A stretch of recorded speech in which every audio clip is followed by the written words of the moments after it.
what I want to do is, because we're going to record it, I'm going to go ahead and teach through the whole study. And then I want us to go back, and we're going to talk about 5 points. And what I want us to do is take the time, just have some discussion, talk about it, and talk about your role.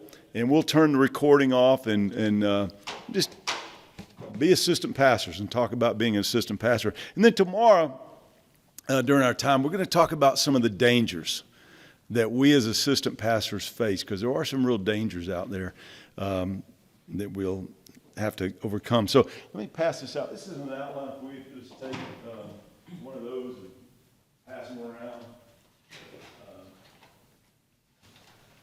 I find it easier to follow when I have outline. Also, I wrote a little book. I don't know what it's worth, but it's called Out of the Spotlight. This is a kind of things that I've learned through the years about being an assistant pastor. And if you want one of those, take one. And they're designed to be kind of a little study guide that you can do with a group of as assistant pastors and elders. Each section has some Q&A that you can go through. And so if those are helpful to you in any way. Now, don't read them while I'm up here teaching, okay? I'd really and if we don't have enough, let me know. I got a couple more in my... Did we have enough to go around? Everybody get one? Just enough. Just enough. Okay, good. With one left over, take it home and give it to your wife. No, we don't have one left over because there comes one more guy. There we go.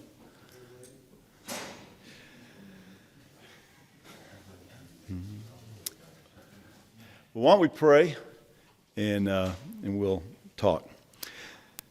You got that? Okay. Father, thank you for these men. I thank you for the calling on their life, Lord, as assistant pastors. And Lord, as we just want to take some time this morning to, Lord, to explore that role, explore how we can help our pastor, how we can be, Lord, help our pastors pastor the church, lead the church, and love the people. Father, I just pray that you will be with us, encourage us, and help us through that. And so, Lord, we just look to you and ask you to bless our time now. In Jesus' name, amen. Hey, before we get going, I kind of like to divide assistant pastors into two categories. And I'm just curious today, because I think in the New Testament you have two different types of assistant pastors. You have the Timothys, who came along beside Paul and learned and grew and then went out, pastored on their own. And then we got guys like Luke and Tychicus and a couple of other guys that every way we see them in the New Testament, they are alongside Paul, helping Paul in ministry. I'm a lifer, okay? I started out as assistant pastor and I knew from the get-go that my job, I was going to be an assistant pastor with Pastor Sandy as long as he would put up with me and keep me. And because my giftings, I think, fit the role of an assistant pastor better than they do being a senior pastor. And I just enjoy the role. So just with a show of hands real quick, how many of you see yourself as a Timothy, that you know this is a season of your life being an assistant pastor, but your goal is to become a senior pastor? Do we have any of those guys in here? Got one? Okay. I might not just say the goal, Well, the calling on your life, that you feel like at some point that's where you're headed. And some of you might not even know. I mean, I was open for years. Lord, if you want me to go out and start a church, I'm open to it. But every time I had opportunity, I prayed about it, and I just felt like the Lord said no. So most of you guys are lifers. Oh, poor you. No, I'm just kidding. It's a great role. Hey, let's turn to 1 Samuel chapter 14. 1 Samuel chapter 14.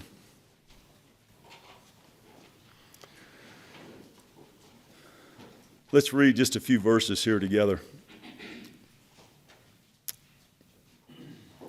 Verse 6, Then Jonathan said to the young man who bore his armor, Come, let us go over to the garrison of these uncircumcised. It may be that the Lord will work for us, for nothing restrains the Lord from saving by many or by few. And so his armor-bearer said to him, do all that is in your heart. Go then, here I am with you, according to your heart. You know, in the Bible, the armor-bearer is an interesting character. There are at least five different armor-bearers that we see mentioned in the Old Testament. The first one is actually in Judges chapter 9, where a guy by the name of Abimelech had an armor-bearer. Now, you may remember who Abimelech was. He was one of the 70 sons of Gideon. You know, Gideon must have had a lot of wives to have 70 sons. You know, that takes a little time. But you remember the story. Abimelech, he was a pretty bad guy who through some pretty treacherous events tried to become the king of Israel. But while attacking the city of Thebez, a woman dropped a big rock on his head and severely wounded him. And realizing that he was going to die, he ordered his armor-bearer to kill him because in his pride, he didn't want it to be said of Abimelech that he was killed by a woman. This won't be the last time that we're going to see a leader ask his armor-bearer to kill him. That became sort of a common role. In 1 Samuel 14, we find that Jonathan had an armor-bearer. He's pictured here in this famous story. We're going to look more at this guy in just a few minutes. In 1 Samuel chapter 16, verse 21, we discover that David was actually Saul's armor-bearer for a short period of time. In 1 Samuel 31, we find King Saul has another armor-bearer after David. And just like Abimelech, when King Saul gets injured, he orders his armor-bearer to kill him as he's attacking, as the Philistines have overcome him. It seems that this is an important job of the armor-bearer, is to kill your senior officer. But this guy, of course, he refuses to kill King Saul, apparently because he feared that if he actually killed the king, he would be held accountable for that, and he didn't want to do it. Now, moments later, the king falls on his own sword, and shortly thereafter, what does the armor-bearer do? But he commits suicide as well. So interesting things these armor-bearers end up doing. In 2 Samuel chapter 23, we find that Joab has an armor-bearer. You remember Joab, the armor-bearer. He's mentioned by name as one of David's mighty men. He's a guy by the name of, and I'm going to butcher his name, Naharah.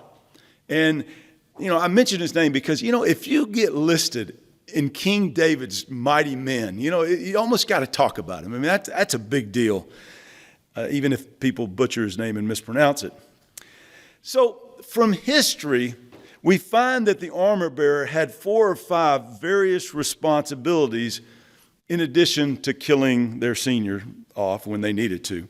And can I suggest to you that these roles of the armor-bearer are really a great illustration in the Bible of what it is to be an assistant pastor. Now, maybe not the killing your senior pastor part, unless, of course, you're looking for quick promotion, and then, you know, it's up to you. But the other roles of the armor-bearer become very important, I think, pictures of what we do as assistant pastors. So this morning, I want us to take a little time, and we're going to look at these 5 functions that they perform, and we're going to see how they compare to our role in coming along beside our pastors and helping him pastor the church. Here are the 5 roles, and I gave them to you on a sheet of paper there to kind of give you the outline of where we're going. Number 1, he was often carrying the weapons of his superior. This was one of the most obvious duties of the armor-bearer. By name is bearing his armor. He's carrying it, his weapons, his armor for his senior commander. And he did this in order to allow the commander to fight more effectively. Number 2, he provided support in battle for his superior. Armor-bearers would replace broken or lost equipment in the heat of battle. And oftentimes we would find the armor-bearer fighting alongside his leader. Number 3, he acted as a bodyguard to his superior. The armor-bearer was responsible for the commander's safety, and this would include watching his back and defending them in combat so that if someone were to come up behind him, he could help guard the back of his leader and see, because, you know, we don't have eyes in our back of our head. And so you needed somebody guarding your back.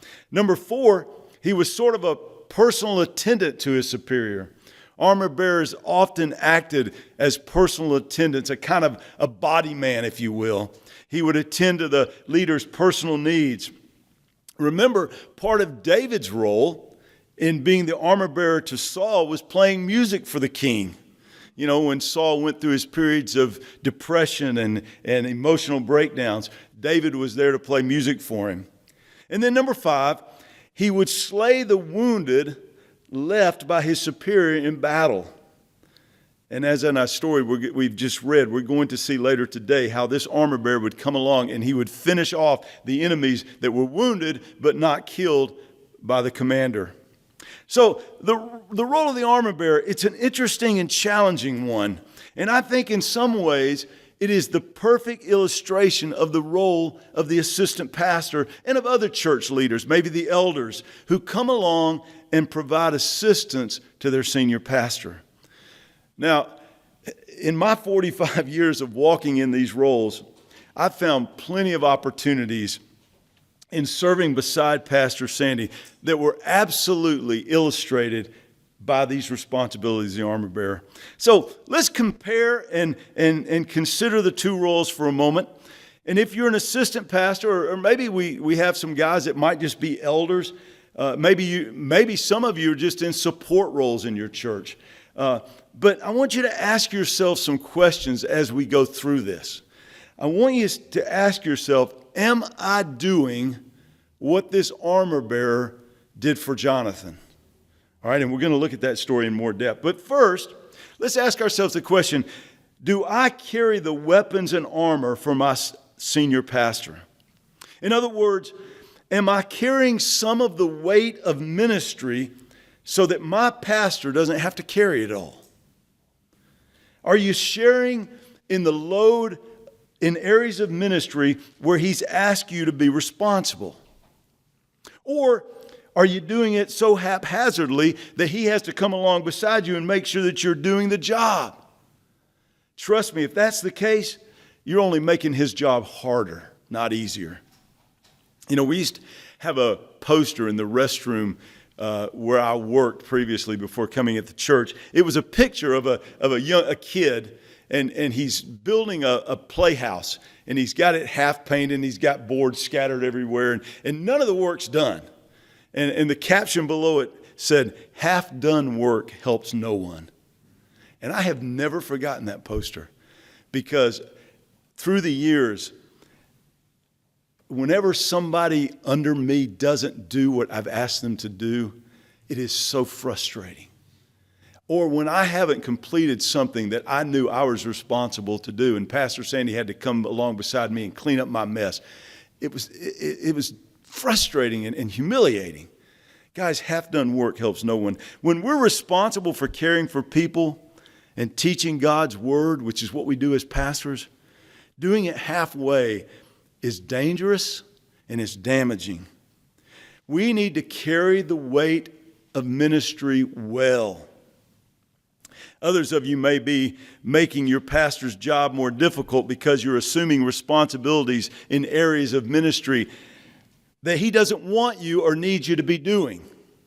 In other words, rather than do the things you're supposed to do, you're getting in the way by trying to do somebody else's job.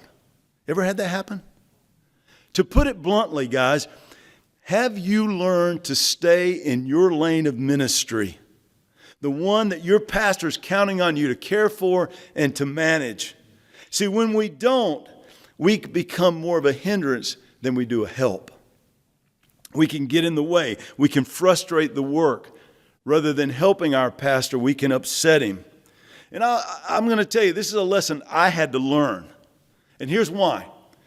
For years, my role as assistant pastor or being beside Pastor Sandy, I was the only one there. And I was involved in everything. Every area of ministry, every decision. It was kind of he and I. But through the years, what happened? The staff started growing. There were areas of ministry he no longer needed me to be involved in. We had a worship leader. We've got a youth pastor. We've got a middle school pastor. We've got a guy who handles the facility. We've got a children's ministry director. We got all these people that were doing things now that I once had to do. And so there's times when we'll be sitting in a staff meeting and I'll jump into the conversation that doesn't involve me or that didn't involve me. And I can just see the frustration on Pastor Sandy's face, like, why don't you shut up? Like, why are you involved in this conversation? You have nothing to do with worship. You're not involved in children's ministry. You know, Andrew's going to handle that thing. You don't need to be involved with it. But see, for a long time, and some of this may be the case for some of you guys, you were there towards the beginning. You were there when it was just you and the senior pastor, or maybe just a couple of you, and you were involved in everything, but things have changed. And now you're jumping into conversations and into concerns that really don't concern you. Guys, it's important that we stay in the lane that our pastor needs us in. You know, he doesn't always need to hear my voice, even when I think I'm going to say is really important. He doesn't. And sometimes what I think is important is not what he thinks is important. And I've had to learn to keep my mouth shut. Because when we get involved in areas of ministry where we're not asked to be involved, we frustrate our pastor. So be careful. Stay in your lane. Do what you've been asked to do. Listen, I got plenty of responsibility with Pastor Sandy's asked me to handle. I don't need other things, but somehow I feel it like I need to get involved in them. But I've learned through the years, stay focused on what I need to do and do it well. Several years ago, Sandy walked into my office and he handed me a sheet of paper. This is after I'd been working for him for 20 years. He said, James, he said, here's your new job description. He handed me a sheet of paper. On it, it said, oversee Calvary Chapel, Stone Mountain, discipleship, dollars, and details. And that's my lane. And that's been my lane for about the last 10 or 15 years. Discipleship. I do most of the counseling at the church. I'd say I do 99% of the counseling. I head our men's ministry. I'm the principal of our elementary school, and I teach at CBI, which we started last year. So I got plenty of discipleship. Dollars. I'm the CFO for the church. I handle the money. Pay all the bills, hopefully on time. And then details. Pastor Sandy wants me to make sure that when he lays out a course, whether, and it may involve several people of the staff, that the details get done. That's my job, is to make sure the details get done so I don't have to micromanage this project. And so that's my job. That's my lane. Guys, that's enough. I don't need to venture into other people's lanes, and I've learned that. And you know what? There's a lot of, I think, comfort when you understand what your lane of ministry is and how you can help your pastor. And then you don't start wandering into other lanes. Now, the second question I want you to ask yourself this morning is, am I supporting my pastor in battle? Put another way, am I fighting alongside my pastor, or am I fighting my pastor? And there's a big difference. I think too many guys start fighting their pastor rather than fighting the powerful enemies that our pastors are fighting every day. See, your pastor, he's fighting enemies like complacency in the church. Are you? He's fighting the enemy of grumbling and complaining in the church. Boy, that is a constant battle for a pastor. Are you fighting that battle? He's fighting for people in prayer. Are you praying for the people? He's battling to move the ministry forward. He's combating sickness and depression and discouragement among the people, and sometimes even in his own life. Are you fighting those battles? Are you coming along beside him and seeing what he's facing and helping him fight? Or are you just another battle that he has to fight in order to get through his day? And guys, we have had some assistant pastors on staff at Stone Mountain that was just the case. It was like Sandy would walk out of staff meetings just shaking his head like, is it going to be this hard just to get the guys that I've hired to do what I've asked them to do? Guys, you don't want to be that guy. You don't want to be the guy that your pastor's got that's just another hurdle in his way. Does he have to fight with you to get you to support his vision for ministry? You know, guys, let's face it. If we're thinking people, if we're pastors, and an assistant pastor is a pastor, by the way, you have a vision. You have a vision for how God has called you to help people. But your vision has got to fall under his vision. And for some guys, that's really hard. And those are usually the guys that end up eventually going out and being Timothys and going somewhere else because they get frustrated at some point and they got to go start their own church. And we sweetly kick them out and say, go, get out of here. You're driving us crazy. Now, look, while you're in the role of being an assistant pastor, your job is to move his vision forward. And your vision, if you're really an assistant pastor, here's what you'll find. Your vision will flow under his vision. He'll give you responsibilities, and you'll take those things, and your vision will flow under those. Guys, listen, some of us need to stop battling our pastors because our job is not to keep him in line. No, our job is to hold the line against the enemies that are making his job difficult. Your job is not to hold your pastor back. It's not to, he's going to make a mistake. I've got to make sure he doesn't make a mistake. That's not your job. The Lord can take care of that. No, your job is to have his back when the attacks come, and they will come towards him. He'll be the target, not you. Guys, that's one of the blessings of being an assistant pastor. You're very rarely the target. Have you found that out yet? Now, you can be from time to time. I mean, I get some ugly messages on my voicemail from time to time, but I'm very rarely the target. He's the target most of the time, and my job is to guard his back. The third question I want you to ask this morning is, like an armor bearer, are we acting as bodyguards for our pastor? Now, yes, there are times when that is physically guarding him. On some Sunday mornings when Pastor Sandy is teaching on a particularly controversial passage, I always try to make my way down to the front of the sanctuary after the service. I just want to be there just in case some goofball comes up and wants to argue or bring a verbal attack against him. Or we've had some crazy people. I mean, we've had a few crazies wander through from time to time. And so sometimes my job is actually physically being there. And I would encourage you, if you know the passage that your pastor is teaching through on that Sunday and it's having to do with homosexuality or transgender, the hot topics nowadays, abortion, there's a lot of them. Hey, after the service, man, pay attention to what's going on down front. Be close by. But sometimes it's guarding him back. His guarding his back, but oftentimes it's guarding his back against things like the fiery darts of unfair criticism that you hear going on around. Sometimes it's guarding his back against people who want to gossip or want to start a movement. You ever had somebody in your church want to start a movement against something that's going on? Guys, that can be very, very dangerous.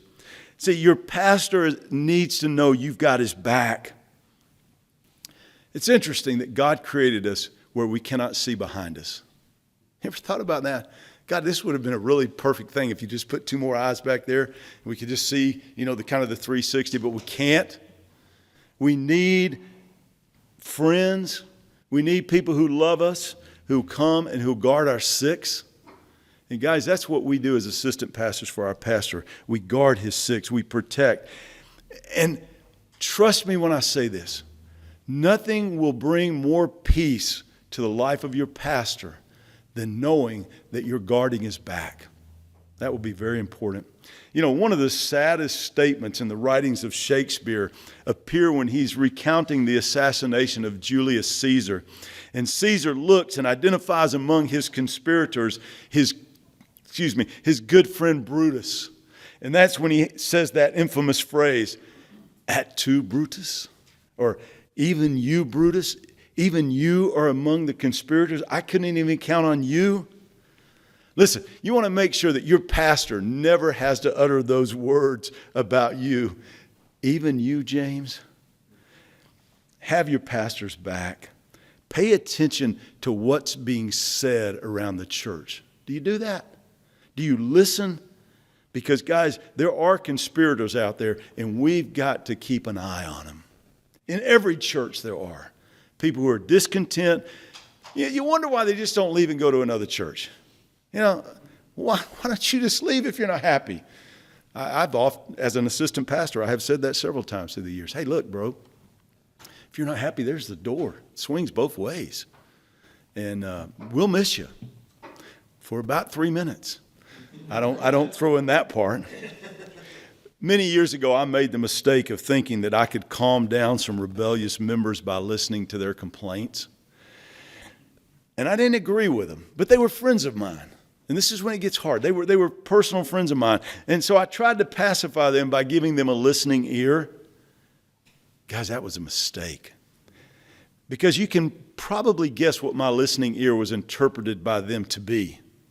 That I agree with them. Which I didn't. They just assumed, hey, he's listening. He must be on our side. And guys, that's the last time I made that mistake. From then on, I tried to make it very clear to folks, hey, I'm not on your side. If you got a complaint, one of two things. Go to Pastor Sandy. Your complaint's against him. Why are you at my door? Go to him. Go talk to him about it. Or deal with it and just realize that this is what we're doing and deal with that. Or, third option, leave. And guys, let me encourage you, when there's murmuring going on in your church, those are the 3 ways to deal with it. If it's about your pastor, you can't solve it. You realize that. You cannot solve somebody else's problems with him. So you send them to him, or you tell him just deal with it and shut up, or you politely ask them to go somewhere else. There's other churches, and they're doing things differently. But guys, have your pastors back. A fourth question I want you to ask yourself is, am I willing to be a personal attendant to my pastor when he needs me? Look, my job is to make his job easier. And sometimes that means getting in my car and driving something out to his house, doing a personal favor for him. It might not even be related to the church. It might just be, hey, I need something. Do you mind bringing it out to the house? Sure. So he can continue teaching, studying, and preparing and doing what he needs to do. Sometimes it means, running his first go finding his passport that's somewhere lost in his office at home where he doesn't know where it is, and going, finding it and then driving it to the Atlanta airport as fast as you can because he's leading a trip to Israel and he's forgotten his passport and he's at the Delta counter and they won't let him in. And it meant driving 95 miles an hour down the expressway to get to the airport. And no, I didn't get a ticket. The Lord was with me. And you know what? I got to, his house is about 20 minutes from the church, and then his house is about an hour from the airport. I got to his house and to the airport in less than an hour. Man, it was good. And you know what? What was funny was I'm driving down 285 about 90 miles an hour, and I've got the Delta lady at the counter saying, well, if you could just read me the passport number, I'll go ahead and get his ticket. And it was a pretty fun time, actually. Guys, Jesus said, the greatest in the kingdom will be the servant of all. Guys, you can't be a servant of all if you're not even willing to serve the one who hired you. Yeah, sometimes your job is going to be doing a personal favor for your pastor. And you know what I've learned? I've learned to find joy in that. I've learned to think, okay, Lord, if this is how I can help our church move forward, if this is how I can help my pastor, hey, I'll be glad to do it. Sometimes it's even fun. The final question I want you to ask yourself today is, do I understand how to slay the wounded enemies that are dying but not quite yet dead? Now, we're going to need a little context for this to really understand the application here. So we're going to go back to the story that we started reading in 1 Samuel and make a few observations and applications. Let's go back to verse 3, 1 Samuel chapter 14, verse 6. Then Jonathan said to the young man who bore his armor, come, let us go over to the garrison of the uncircumcised. It may be that the Lord will work for us, for nothing restrains the Lord from saving by many or by few. And so the armor bearer said to him, do all that is in your heart.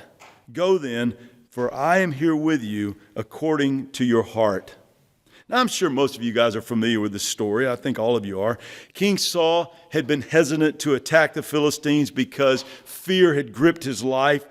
And yet his son, on the other hand, he's a young man who is full of great faith. He's ready to step out. He wants to see God win a great victory over his enemies. And I love his declaration of faith here where he says, it may be that the Lord will work for us, for nothing restrains the Lord from saving by many or by few. Now, let's step back into our analogy that we've been making. Here's a pastor who's ready to step out in faith. Your pastor is excited. He's ready to reach his community for Christ. He's thinking big. He's thinking, let's move out and let's do something. If that's your pastor, how would you respond? Because I'm afraid many of us would respond this way. Have you really thought about all that could go wrong if we do that? What about this problem? What about that? Have you thought about that problem? Are you really sure that you want to do this? Or you think this is a good idea? See, I know those words because, guys, there have been occasions through the years where that has been me. And that has been my response to Pastor Sandy. See, Pastor Sandy's a visionary. Your pastor's probably a visionary. He has vision. But you're an assistant pastor. So you know what you do? You see the problems, don't you? Because it's your job. Your job is to see and to fix the problems. But guys, let me tell you, learn how to see and fix the problems without involving him, without telling him about all the problems. Because here's what I've found. Pastor Sandy already knows the problems. He's already thought about the problems long before I did. But he wants me to fix the problems, not point out the problems. Guys, I love the way Jonathan's armor bearer responded that day. He said, do all that's in your heart. Go then, here I am with you according to your heart. Wow. Let me ask you, would your senior pastor faint if this was your response to his next step of faith? Hey, pastor, do all that's in your heart, man. I'm with you. Hey, listen. Think about those statements that this armor bearer made. He said, first, do all that's in your heart. In other words, go for it. That sounds like an amazing idea. Notice there's no hesitation. There's no lack of faith. He trusted Jonathan with his life because, see, he knows if this plan that they're about to execute goes south, there's a good chance he's going to be dead along with Jonathan. And yet, he's not worried about it. Look at the second statement here. He says, I am with you according to your heart. In other words, he's not just encouraging Jonathan to move forward. He's promising Jonathan that he's going to be right there beside him every step of the way. Jonathan, I'm with you. I understand where you're going. I want to go with you. See, it's one thing to encourage your pastor to move out in faith. It's quite another to stand beside him along the way. See, I think there's a lot of assistant pastors, and I've witnessed this on our own staff, and church leaders who they want their pastor to be a visionary. They want him to step out in faith. They just really don't want to get involved in it until everything is kind of smoothed out and predictable. Once we've gotten past the risk, then I'm with you. You know, once you see that things that he sees, when you start to see that they really can come to pass, that's when a lot of guys say, okay, now I'll get involved. Guys, that was not Jonathan's armor bearer. Jonathan's armor bearer said, hey, let's go for it. I trust you. And isn't that the key word right there? He trusted Jonathan. Do you trust your pastor? See, this is where too many of us bail out. Because unlike the armor bearer, we don't necessarily share our pastor's heart. In other words, we don't trust him. Guys, do you trust your pastor? See, it's one thing to verbally support your pastor. It's quite another to trust him and to share his heart. But this is exactly what your pastor needs. He needs us to share his heart, his dream, his faith, and to trust him with it. Do you think Jonathan wasn't aware of all that could go wrong? Do you think he wasn't aware of the danger that his plan posed to both him and his armor bearer? I'm sure Jonathan was greatly concerned with the danger that he was placing his young companion in. I know with Pastor Sandy, one of his greatest concerns is not just the effect that a decision is going to have on his family, though he's always concerned about that. But even greater, his concern is the effect any decision will have on the 20 other families that are employed by our church. Am I going to put them in danger? Am I going to put not just James, but his grandchildren in danger? You know, those are things that greatly scare any senior pastor. Listen, your senior pastor carries the weight of his decisions in a far greater way than you ever will. Now, do I sometimes get burdened down with the decisions and things that we're about to do? Sure I do. I get concerned about them. I stay up at night concerned about what we're going to have. We had a men's conference last week, and I came in the office. We were really busy, and we had this men's conference, and we had barely planned it. I mean, we knew basically what we were going to do, and we had a guest speaker coming in, but there were a lot of details hanging out there. So I woke up about 3 o'clock in the morning, Thursday morning, and I'm just tossing and turning. So I walk in the office. I got there early. Sandy comes in early, and I said, "Oh, I'm so glad you're here." I said, I woke up in the middle of the night thinking about all the details. He said, "Me too." He said, "That's why I'm here." And of course, he and I were the only ones there. We were there early. But, you know, it wasn't that somehow I was concerned about the details. He was more concerned about them than I was. But the closer you share the heart and the vision of your pastor, guys, the more you will share the concern, the more you will understand the weight he's bearing. Look at verse 8.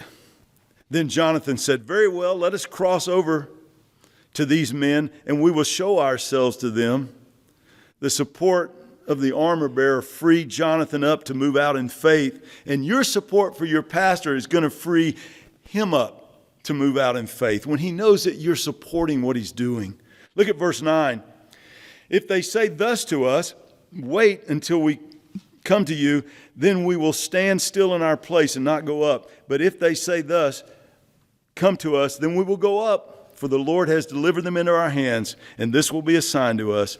So both of them showed themselves to the garrison of the Philistines, and the Philistines said, 'Look, the Hebrews are coming out of their holes where they were hidden.'" Now, I love Jonathan right here. Notice what he does. He shares his plan with his armor bearer. Now, most of the time, I find that in the right time, Pastor Sandy shares his vision with his staff. He doesn't always do it right at the beginning. But when we need to know the vision, he shares it with us. Now, guys, listen. Here's where we get involved. Do we then share the vision with those volunteers that we're working with? Or do we kind of take the attitude, well, you just need to trust us. You just need to hang in there. We'll let you know what you're going to be doing. You know, guys, I think as assistant pastors, most of us work primarily with who? Volunteers, don't we? We are the connecting point between our assistant pastor, then there's us, and then there's the volunteers. A great deal of my life is spent dealing with volunteers. One of the lessons that I've learned from Jonathan here is don't wait to let your volunteers know what you need them to do. The quicker you can get your volunteers rallying behind what you're doing, it will help you and it will help your pastor get done. Listen, nothing frustrates your volunteers more for them to show up and to not know what you need them to do. Be like Jonathan here.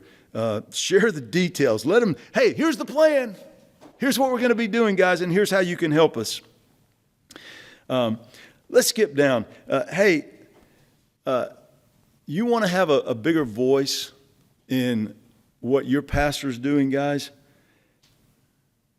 Let him know that you got his plan, that you understand his plan, that you've caught the vision, and that you are behind it. when he knows those things, he will want to hear your input. You know, up to this point, I've kind of treated it like we don't have a say-so in things, right? Like we're just the do-men. We're just told that here's what we want us to do, and we do it. You know, I doubt very seriously if your senior pastor treats you that way. My senior pastor doesn't. Now, sometimes he does. Sometimes he gives me a job and says, James, I just need you to do it. I don't need you to ask questions. I don't need to discuss. We don't need to have a discussion right now. I just need you to do it, especially on Sunday mornings. You get that from your pastor on Sunday mornings? Just do what I'm asking you to do. Don't argue with me. But there are other times where he'll say, look, I need your input here. I need to know what you think. But you know when he's freed up to do that? When he's convinced that I understand his vision and that I know what he's planning on doing. So if you want to have more input into the decisions, get behind him. Let him know what you're doing. Let's close it out. Verse 12. Then the men of the garrison called to Jonathan and his armor bearer and said, come to us, and we will show you something. Jonathan said to the armor bearer, come up after me, for the Lord has delivered them into the hand of Israel. And Jonathan climbed up on his hands and knees with his armor bearer after him, and they fell before Jonathan. And as he came after him, his armor bearer killed him. Now, as I mentioned earlier, part of the job of the armor bearer is to finish off the wounded enemies that the leader has left in battle. And that's what happened here in verse 13. Jonathan is leading the fight, and he's taking it to these Philistines. And, I can just picture this battle that's going on. And there's Jonathan, and he's wielding his sword and his spear, and he's nailing these guys. And then the armor bearer is coming up behind him. And you know what he's doing? He's finishing off the guys that aren't quite dead. Just one at a time. Oh, you're not dead yet? Ugh. And he's stabbing them, and he's killing them. It's just kind of a fun, brutal story here. See, the armor bearer knew his role. He didn't get out ahead of Jonathan. Jonathan was the trained warrior. Jonathan was the expert fighter. Not that the armor bearer didn't know how to fight, but Jonathan was the expert. The armor bearer's job was to follow and finish things. Guys, in your zeal and excitement to do your job, don't forget what your senior pastor needs you to do. He doesn't need you to get out ahead of him. Most of the time, he needs you following close behind him, making sure the problems are dead, solved.